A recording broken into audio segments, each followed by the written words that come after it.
কেমন আছো বন্ধুরা? অবশ্যই ভালো আছো, আমিও ভালো আছি। আজকে আবার দেখো কি পাগলামো করছি।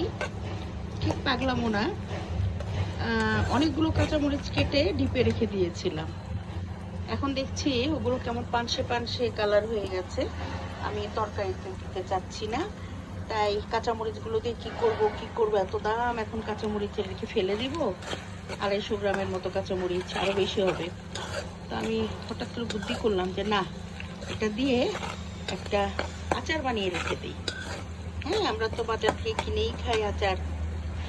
তো এই আচার বানাচ্ছি, কাঁচামরিচের আচার। এই যে দেখো, এই 5 ফোড়ন দিয়েছি, তারপরে তোমার রসুন একটু বেশি করে দিলাম, আর কাঁচামরিচের সাথে একটু হলুদের গুঁড়ো, মরিচের গুঁড়ো, একটু ধনিয়ার গুঁড়ো দিব ওই কালারটা আসার জন্য। আর নামানোর আগে একটু সিরকা দিয়ে নামিয়ে ফেলবো।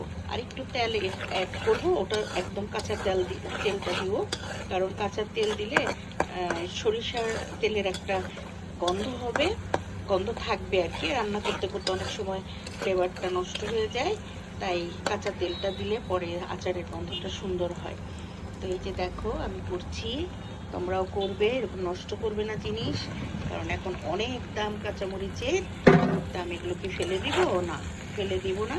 তাই এই আচার বানিয়ে রাখছি। আচারটা আমরা সবসময় ভাতের সাথে, এটা সেটার সাথে একটু ঝাল ঝাল খেতে ইচ্ছা করলে তখন খাবো। তোমরাও করবে, কোনো জিনিস নষ্ট করবে না, নষ্ট করা ভালো না। কারণ যদি তুমি করতে জানো, কোনো জিনিসই তোমার ঘরে নষ্ট হবে না। তো আমিও নষ্ট করব না, এই চিন্তা করেই এই যে শুরু করলাম আচার বানানো। ইনশাল্লাহ আচারটা খুব সুস্বাদু হবে। আমি আগেও বানিয়েছি, এবারও বানাচ্ছি।